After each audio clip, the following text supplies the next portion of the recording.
Hello दोस्तों, hit story में आपका स्वागत है। उम्मीद करती हूँ पसंद आएगी। मेरे मामा जी 55 साल की उम्र में भी बहुत ताकतवर थे। वह थे तो 55 साल के, लेकिन अभी भी वह नौजवान की तरह तंदुरुस्त दिखते थे। वह मामी से बेहद प्यार करते थे और मामी को हमेशा खुश रखते थे। लेकिन जब रात हुई तो मामी के कमरे से अजीब अजीब आवाजें आने लगी। फिर मैंने देखा कि मामी कमरे से निकलने के बाद वह लंगड़ा लंगड़ा कर चल रही थी। मुझे मामी की ऐसी हालत देखकर बहुत ही हैरानी होती थी। मैं सोचती थी कि मामा जी ऐसा क्या करते हैं जो मामी इस तरह लंगड़ा लंगड़ा कर चल रही है। एक दिन मामी की तबीयत बहुत खराब हो गई, तो मामी ने कहा कि बहू, तुम अपने मामा को दूध दे देना। थोड़ी देर बाद जब मामी सो गई तो मैं मामी की तरह ही अपना उहेलिया बनाकर मामा जी को दूध देने चली गई। जैसे ही मैं दूध का गिलास रखकर पीछे मुड़ी तो मामा जी का मेरा हाथ पकड़कर अपने ऊपर खींच लिया और मामी समझकर पूरी रात। दोस्तों, मेरा नाम रोशनी है और मैं एक मिडिल क्लास फैमिली से ताल्लुक रखती हूँ। मैं देखने में काफी सुंदर हूँ और अभी 20 साल की हूँ। हम अपने माँ बाप के दो ही संतान थे और मेरे बड़े भाई राज हम अपने मम्मी पापा के साथ बहुत ही खुश थे। मेरी भाई की शादी 1 साल पहले ही हुई।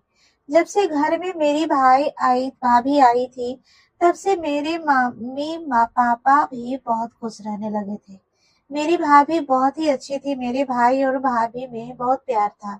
भाई पास के शहर में एक ऑफिस में काम करते थे। जब वो भी ऑफिस से आते तो सबके लिए कुछ न कुछ खाने के लिए जरूर लेकर आते थे। यह सब देखकर मैं बहुत खुश थी। मैं यही समझती थी कि भगवान ऐसा भाई सबको दे। मेरी मम्मी पापा को भी भाई का बहुत गर्व था, क्योंकि भाई मम्मी पापा से बहुत प्यार करते थे। मेरी ग्रेजुएशन की पढ़ाई पूरी हो गई थी तो मेरे मम्मी पापा मेरी शादी के लिए रिश्ते तलाश में शुरू कर दिए। तभी कुछ दिन ही गुजरे थे कि एक अच्छा सा लड़का मेरे पापा को मालूम हुआ। पापा ने इस लड़की की छानबीन की तो पता चला कि लड़का बहुत ही अच्छा लड़का है। लड़के का नाम अमर है, लेकिन उसके माता पिता नहीं है। उसके मामा और मामी ने अपने बेटी की तरह पाला पोसा है। लड़का बहुत ही अच्छा है और उसमें किसी तरह का कोई ऐब नहीं है। जैसे ही मैं शादी की बात सुनी तो मेरे मन में कई सारे सपने आने लगे। मैं दुनिया भर के ख्वाब देखने लगी थी। मैं जवान और खूबसूरत थी, इसलिए मेरे अंदर एक लड़का और लड़की के बीच की भावनाएं काफी अच्छे से समझ आती थी। पापा ने सोचा कि परिवार अच्छा है तो देर नहीं करनी चाहिए, इसलिए मेरे पापा ने झटपट से शादी तय कर दी और 10 दिन में ही शादी होकर मैं अपने ससुराल आ गई। ससुराल में मेरे पति के मामा और मामी भी मुझे देखकर बहुत खुश थे। सारी रस्में खत्म होने के बाद मुझे कमरे में भेज दिया गया। धीरे धीरे वक्त गुजरा और रात हो गई। मैं अपने सुहाग के सेज पर बैठी अपने पति का इंतजार कर रही थी। उस वक्त मेरा मन बहुत ही बेचैन हो रहा था, क्योंकि सुहाग रात का तो मैंने बहुत नाम सुना था। यह शादी की एक यादगार दिन होता है। मैं यही सब सोचकर घबरा भी रही थी। थोड़ी सी देर में कमर मेरे कमरे में आए और आकर मेरे पास बैठ गए। वह कहने लगी, रोशनी, मैं बहुत ही खुश हूँ कि तुम्हारे जैसा मुझे जीवन साथी मिला। पता है रोशनी, जब मैं 10 साल का था तब मेरे मम्मी पापा का एक्सीडेंट में मौत हो गई थी। तब से मुझे मेरे मामा और मामी ने ही पाल पोस कर इस काबिल बनाया है। मैं चुपचाप उनकी बातों को सुन रही थी। फिर मैंने कहा कि आपको मामा मामी की आपकी कोई औलाद नहीं है क्या? तब मेरे पति कहने लगे कि मेरे मामी को बहुत दिनों तक कोई औलाद नहीं हुई, लेकिन जब मामा जी और मामी को बहुत इलाज करवाने तक कई साल बाद वह प्रेग्नेंट हुई। लेकिन जब बच्चा होने का समय आया तो मामी की अचानक तबीयत खराब हो गई। मामा फौरन मामी को डॉक्टर के पास लेकर गए तो मामी को देखने के बाद डॉक्टर ने कहा कि दोनों में से किसी एक को ही बचाया जा सकता है। उस वक्त मामा को कुछ समझ नहीं आया तो उन्होंने कह दिया कि मामी को किसी तरह बचा लो। उस वक्त मामी की जान तो बच गई, लेकिन डॉक्टर ने यह कह दिया कि अब वह कभी मां नहीं बन सकती। इस हादसे इस सदमे से मेरे मामा और मामी काफी दिनों तक इस सदमे से निकल नहीं पाए। इसी उसी के कुछ दिनों बाद मेरी मम्मी और पापा की एक एक्सीडेंट पे मौत हो गई। तब मेरे मामा मामी मुझे अपने घर से ले आए। तब से वह मुझे अपने बेटे की तरह प्यार करते हैं। मैं जितना भी कर लूं, लेकिन मैं अपने मामा मामी का एहसान कभी नहीं भूल सकता। इतना कहते कहते मेरे पति अमीर की आंखों में आंसू आ गए। फिर मैंने कहा कि आप इतना परेशान मत होइए, मैं भी उनका बहुत ही अच्छे से ख्याल रखूंगी। उस वक्त उनके इस बातों से ज्यादा मुझे अपने जज्बात का ख्याल आ रहा था। मैंने अपने पति का हाथ पकड़ा और फिर कहा कि अब इन्हीं सब बातों में रात गुजारनी है क्या? आज हमारी शादी की पहली रात है। इतना कहते ही उन्होंने मुझे अपनी बाहों में भर लिया और फिर मैं भी तो इसी पल का इंतजार कर रही थी। जैसे थोड़ी देर हुई कि अमर थक कर मुझसे दूर हो गए। वो 5 मिनट भी ठीक से नहीं टिक पाए। यह सब देखकर मैं अंदर ही अंदर जलने लगी। मैं कितने सपने देखे थे और कितने अरमान सजाए हुए थे, लेकिन मेरे उन सब सपनों और अरमानों पर पानी फिर गया था। अमर मुझे वह संतुष्टि नहीं दे पाए जो एक पत्नी को अपने पत्नी से चाहिए होती है। अमर फौरन ही गहरी नींद में चले गए, लेकिन मैं एक प्यासी मछली की तरह बिस्तर पर करवटें बदल रही थी। इसी कसमकस में कब सुबह हो गई पता ही नहीं चला। मैं सुबह की ही उठकर फ्रेश होने के लिए चली गई। जब वापस आई तो मामा की सहन में से कसरत कर रहे थे। यह देखकर मैं हैरान थी कि मामा जी 55 साल के होने के बावजूद एक जवान मर्द की तरह लग रहे थे। फिर मैं किचन में चली गई और चाय बनाने लगी। थोड़ी ही देर में चाय बनाकर मामा को देने चली गई। मामा जी ने कहने लगे, अरे बहू, तुम्हारी मामी कहाँ है? वह कहीं नजर नहीं आ रही है। मैंने कहा, जी वह अंदर ही है और कुछ काम कर रही है। मैं अब गौर करने लगी कि मामी जी जहाँ कहीं भी होती थी, मामा जी वहीं पहुंच जाते थे और मामी के साथ अजीब सी हरकतें करने लगते थे। मामी कहती हैं, अब तो शर्म करो, घर में नई नई बहू आ गई है। अगर वह यह सब देखेगी तो क्या सोचेगी? मामा जी कहने लगे कि क्या सोचेगी? हर पति अपनी पत्नी के साथ यही सब करता है, अमर भी यह सब करता होगा। मामा मामी की ऐसी बात सुनकर मुझे बहुत ही शर्म महसूस हो रही थी। मैं सोचने लगी कि अमर भी ऐसा होता है। ऐसे ही 10 दिन गुजर गए और फिर एक रात जब मैं बाथरूम जाने लगी तो मामा जी के कमरे से मामी की अजीब सी आवाजें सुनाई देने लगी। ऐसी आवाज सुनकर मैं अपने जज्बातों पर काबू नहीं कर पाई और उनके कमरे की खिड़की के पास जाकर देखने लगी। तभी हल्की सी रोशनी में मैं ऐसा कुछ देखी जिसने मुझे अपने जज्बात पर काबू कर पाना मुश्किल होने लगा था। मैं किसी तरह वहां से अपने जज्बात पर काबू पाते हुए अपने कमरे में चली गई और मैं भी अमर को उकसाने लगी, लेकिन वह इतना गहरी नींद में था कि उससे कुछ फर्क नहीं पड़ा। किसी तरह मैं बिस्तर पर करवट बदलते बदलते सो गई। जब सुबह हुई तो मेरे पति अपनी ड्यूटी के लिए जाने के लिए तैयार होने लगे। उनकी छुट्टियां अब खत्म हो गई थी। दरअसल मेरे पति अमर शहर में रहकर अपनी नौकरी करते थे, तो घर महीनों की आखिरी में ही आते थे। मैं किचन में जाकर उनके लिए नाश्ता बनाई और थोड़ी देर के बाद वे नाश्ता करके अपने काम पर चले गए। मैं यूं ही अपना उदास सा चेहरा लेकर अपने कमरे में चली गई, लेकिन मुझे रात वाला वह मंजर मेरे दिमाग में घूमने लगा था। मैं यह सोचने लगी कि मामी कितनी खुशकिस्मत वाली है जो अभी तक मामी जी का कदर प्यार करते हैं। मेरा एक पति है जिसके प्यार के लिए मुझे तरफ तरसना पड़ता है। वह मुझे कभी भी संतुष्ट नहीं कर पाता, पता नहीं क्यों। अब तो ऐसे ही दिन कट रहे थे। मामी जब भी सुबह उठती तो उनके मुंह से बस यही निकलता कि अब यह मेरी जान छोड़ोगे। तो मैं इससे तंग आ गई हूँ। पूरा दिन खेत में काम करता है, फिर भी रात को मुझे नहीं छोड़ता। पता नहीं कभी यह थकते भी है या नहीं। वह हमेशा ही अपनी कमर को पकड़ कर रखती कि यह कमर का दर्द कब ठीक होगा। मामी की ऐसी बातें सुनकर मैं भी हैरान रह जाती कि आखिर मामा जी ऐसा क्या करते हैं जो मामी ऐसी बातें करती रहती है। अगली रात फिर से मामी के कमरे से वही आवाज आने लगी। फिर मैं अपने आप पर काबू नहीं कर पाई और खिड़की के पास जाकर उनके कमरे में झांक कर देखने लगी। फिर से वही मंजर मेरी आंखों के सामने था, जिसे देखकर ही मैं बेकाबू होने लगी थी। फिर मैं अपने कदम पीछे कर लिए और अपने कमरे में वापस आ गई। कमरे में आकर मैं यह सोचने लगी कि कहीं यह बात मामा जी को पता चल गई। हो सकता है कि उनका उनको बहुत बुरा लगेगा। यही सोचकर मैं कई दिनों तक वह सब देखना बंद कर दिया था। एक दिन मामी की तबीयत बहुत ही खराब थी। वह अपना सर पकड़कर यही कहे जा रही थी कि मेरी तबीयत खराब है, लेकिन इन्हें इन सब से कोई मतलब नहीं है। उसे तो बस अपनी खुशी पूरी करनी है। रात को मामी ने मुझसे कहा कि बहू, आज मेरा तबीयत ठीक नहीं है, इसलिए मैं कमरे में नहीं जाऊंगी। तुम्हारे मामा को इलायची वाला दूध पीने की आदत है, आज तुम ही ले जाना। इतना सुना था कि वह वाला मंजर मेरी आंखों के सामने घूमने लगा था। मामी दूसरे कमरे में जाकर सो गई और मैं दूध का गिलास लेकर मामा जी के कमरे में जाने लगी। उस वक्त मामा जी के कमरे में हल्की सी रोशनी वाली लाइट जल रही थी। जब मैं दरवाजे पर पहुंची तो मेरे मन में कई तरह के ख्याल आने लगे। मैं अपना दुपट्टा सर पर रखा, घूंघट की आड़ गिरा लिया, क्योंकि मामी भी ऐसे ही घूंघट डाले रहती थी। उस वक्त मैं बिल्कुल ही मामी की तरह अपना हुलिया बना लिया था और कमरे के अंदर चली गई। अंदर का नजारा बड़ा ही खौफनाक था।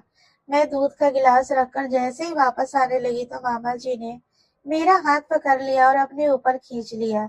मैं झट से अपना मुंह ढक ली ताकि उन्हें नजर न आए कि मैं हूँ। फिर वह मेरे साथ वैसे हरकतें करने लगे जैसे मामी के साथ किया करते थे। फिर मैं भी अपने जज्बातों पर काबू न कर सकी और वह सब होने लगा। फिर जब थक हार कर सो गए तो मैं उठकर अपने कमरे में चली गई। मैं आज बहुत खुश थी और यही सोच रही थी कि मामी की हालत ऐसा क्यों रहती है। इसका अंदाजा मुझे आज लग चुका था। मैं अपने बिस्तर पर लेट गई और कब मैं गहरी नींद में आगोश में चली गई, मुझे पता ही नहीं चला। जब सुबह मेरी आंख खुली तो मैं बहुत ही अच्छा महसूस कर रही थी। रात वाली खुशी का तो मुझे ठिकाना ही नहीं था। मैं फ्रेश होने के लिए चली गई। थोड़ी देर में मैं जब बाहर आई तो मैंने देखा कि मामी को अभी भी तेज बुखार है। उनके माथे पर कपड़े भिगोकर पोंछ कर रखने लगी। मामी जी भी वहां पर आ गए। वह पूछने लगे कि बहू, अब मामी की तबीयत कैसी है। मैंने कहा, सब कुछ ठीक है, बुखार भी थोड़ा कम हो गया है। उस वक्त मैंने महसूस किया कि मामा जी मुझे गौर से देखते जा रहे थे।